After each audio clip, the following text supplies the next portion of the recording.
Lo primero, agradecer la posibilidad de asistir y participar activamente en este quinto Congreso Internacional Identidades, Inclusión y Desigualdad, cuyo lema es Identidades, Alteridades, el delgado hilo de las fronteras.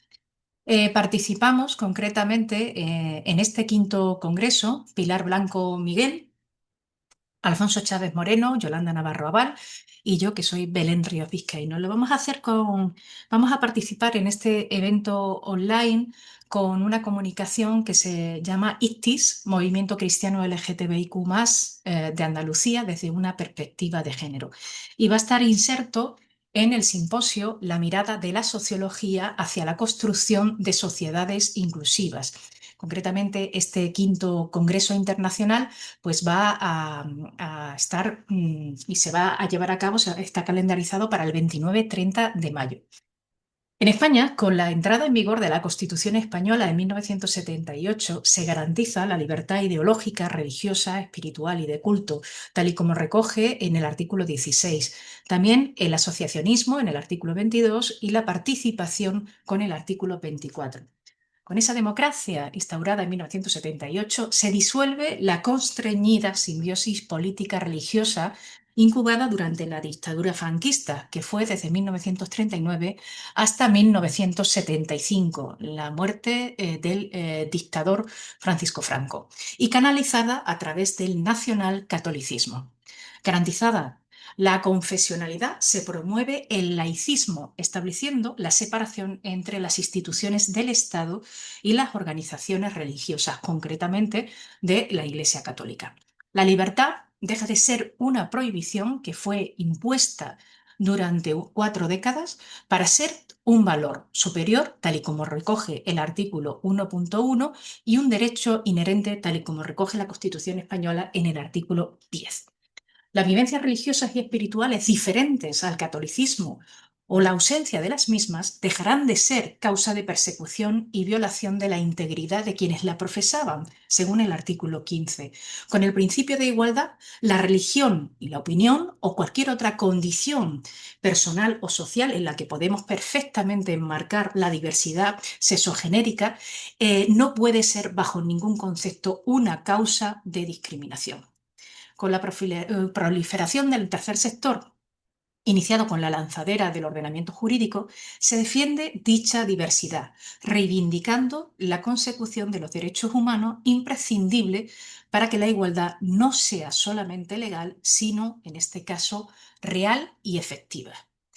Aquí, a partir de esto de la democracia, y concretamente ya en el siglo XXI, es cuando empezamos a hablar de cuándo surge ICTIS.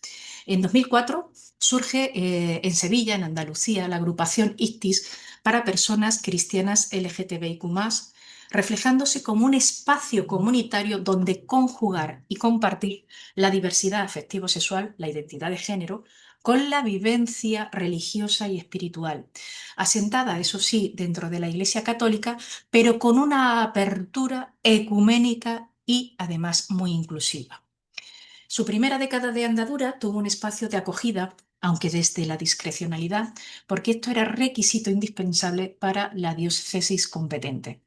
Ya en diciembre del 2014, tal y como recoge sus estatutos, se constituye como asociación, es decir, va a tener a partir de ese momento personalidad jurídica propia y plena, es decir, va a formar parte de ese constructo que nosotros hablamos de tercer sector, entidades sin ánimo de lucro. ¿Cuáles son las finalidades de ICTIS? ICTIS tiene concretamente, y así lo recogen los estatutos concretamente en su artículo sexto, 4 funciones o finalidades fundamentales. Primero, la defensa de los derechos LGTBIQ+, es decir, del colectivo, abogando por la visibilización e inclusión socioeducativa, económica, religiosa, espiritual, entre otras. También parte de una intervención, de una orientación y apoyo durante todo el proceso de autoconocimiento. También fomenta la interrelación social y la vivencia de la fe, pero desde un plano también colectivo y comunitario. Pretende constituirse, y así lo ha hecho desde que nace y surge, como una entidad de acogida y de acompañamiento referente en Andalucía, donde personas que pertenecen al colectivo LGTBIQ+, familiares y personas aliadas, pueden manifestar su libertad espiritual en un entorno completamente libre de fobias y segregaciones. El activismo de la entidad ICTIS conlleva todo un conjunto de actuaciones informativas, formativas, sociales, reivindicativas, pero también espirituales. Parten desde actuaciones de sensibilización y de concienciación, además de llevar a cabo un proceso importantísimo de acompañamiento y de acogimiento a aquellas personas que se acercan a la entidad y que por supuesto lo necesitan. Es decir, si analizamos bien las funciones positivas que tiene ICTIS, es que aporta identidad y sentido de pertenencia. También aporta la identificación experiencial y espiritual, sobre todo en los valores, en las creencias, en las reglas comportamentales, en los principios éticos y morales, también en el conjunto de derechos y de obligaciones. También podemos contemplarla como una institución social. ¿Por qué? Porque es una institución donde se parte también de la enseñanza-aprendizaje, de las vivencias comunitarias.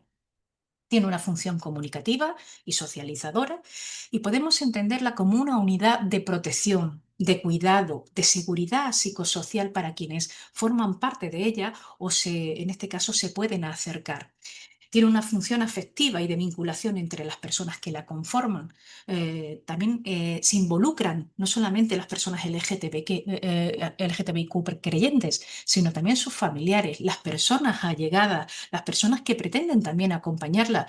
E igualmente hay otro tipo de movimientos que, bueno, pues van de la mano del camino y de la andadura concretamente de ICTIS. Y por supuesto tienen una función de cooperación y de colaboración, tienen un activismo social importante.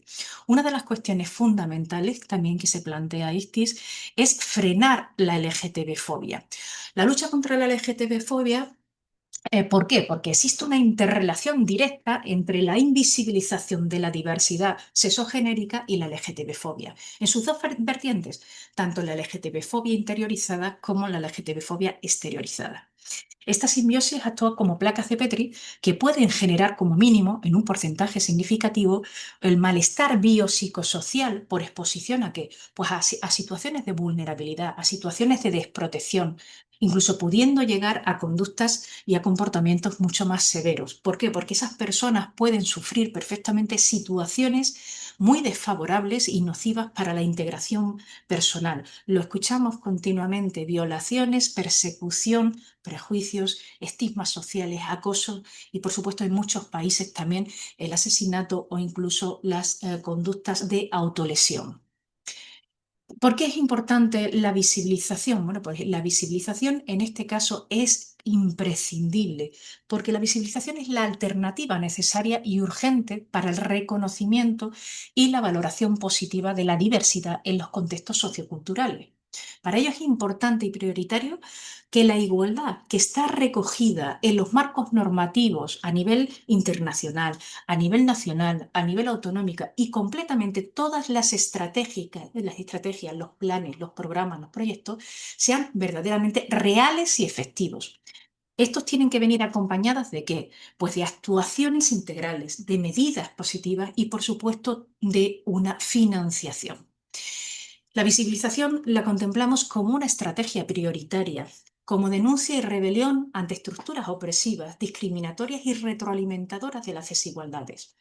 Es importante que desde la innovación y la gestión del conocimiento, que estamos en este caso en este congreso, también se ahonde en analizar, estudiar y transmitir que entre las causas de la LGTB-fobia interiorizada y exteriorizada, muchas personas del colectivo y por ende doblemente más en las mujeres sufren precisamente todo tipo de discriminaciones y algunas llegan incluso a ese sexilio que se están planteando en este momento. Mediante una metodología mixta, tanto cualitativa como cuantitativa, vamos a utilizar y utilizamos las técnicas de entrevista en profundidad, cuestionarios y grupos de discusión.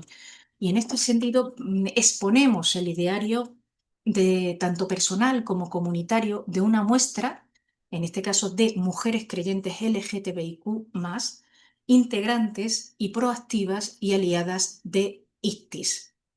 Vamos a intentar que la muestra, en este sentido, supere las 20 personas las 20 mujeres que ya tenemos garantizadas. En 2025, precisamente en este año, ICTIS, junto a Crismon Comunidad, organiza y es promotora de la Asamblea Mundial de la Red Global Católica Arcoíris, con la participación de más de un centenar de representantes del tejido asociativo y de figuras reconocidas en el ámbito teológico. Se aborda en un momento coyuntural marcado por el fallecimiento, el pasado 21 de abril, del pontífice Francisco. Pretendemos, en este caso, dar a conocer, mediante estas comunicaciones y mediante este trabajo, la labor de esta entidad, de ICTIS, siendo referente en la visibilización de la diversidad sexogenérica desde una dimensión religiosa, incorporando la perspectiva de género. ¿Qué nos planteamos?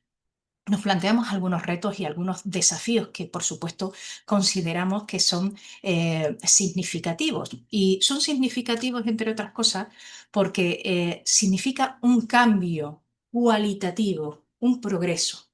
Participar en la iniciativa social se entiende como una herramienta necesaria para la inclusión social y el fortalecimiento comunitario. Manifiestan una percepción muy positiva del papel de las entidades sociales no lucrativas, el tercer sector, para fomentar los valores y los derechos y, por supuesto, preservarlos. Igualmente, destacar la labor de los feminismos y las organizaciones sindicales que van de la mano con este tercer sector. Reconocen especialmente, y en este sentido tenemos que hacerlo y acompañar, en las funciones que desarrollan de información, sensibilización y concienciación a través de diferentes actividades y medidas, campañas, celebración de días internacionales, actuaciones educativas y formativas, creación de espacios de encuentro, mayor implicación social, preservación de los discursos y también de los delitos de odio que contagian además de forma expansiva la discriminación hacia la diversidad. Desde las perspectivas y desde las experiencias de las mujeres LGTBIQ y también familiares y personas allegadas de ICTIS, ¿qué nos planteamos? Y qué nos planteamos también las personas que estamos acompañando en ese análisis, en esta gestión del conocimiento. Pues que en el presente y en el futuro el tercer sector tenga que contribuir eficazmente ¿en qué? En un mayor reconocimiento y visibilización de la comunidad LGTBIQ+, de la defensa de los derechos fundamentales del colectivo y la denuncia de la vulnerabilidad de los mismos, la sensibilización y la concienciación sobre la diversidad, la promoción de los valores y de las libertades, el fomento de la educación en valores, el impulso de la perspectiva de género, la participación y el empoderamiento de la ciudadanía, el desarrollo también de actuaciones socioeducativas para prevenir la discriminación y la exclusión social, la puesta en marcha de medidas y de estrategias para poder mostrar, pero también denunciar esos discursos y esos delitos de odio. Hay que erradicar la LGTB-fobia en todas las manifestaciones, incluidas las religiones y en todas las creencias. Hay que celebrar y para eso se pueden llevar a cabo todo tipo de medidas, como hemos dicho, y de campañas de sensibilización, como los días internacionales. ISTIS también celebra, por ejemplo, las vigilias en contra la LGTB-fobia, todo tipo de actividades para toda la ciudadanía para luchar, por ejemplo, contra la discriminación, contra las terapias de conversión y contra todas esas manifestaciones violentas que se dan en el colectivo, ¿no? y que se las sufre concretamente el colectivo. También se llevan a cabo campañas de prevención de las enfermedades de transmisión sexual y de promoción de la salud sexual. La creación también de espacios, en este caso, de interrelación, de participación colectiva, de encuentro. El fomento también de las redes solidarias y, cómo no, la promoción también del bienestar y también de la inclusión social. Por ello, aunque vivamos en un mundo en transición, podemos asomarnos a la ventana de la utopía. ¿Y para qué sirve precisamente esa utopía? Pues la utopía sirve para caminar, tal y como decía nuestro querido Eduardo Galeano.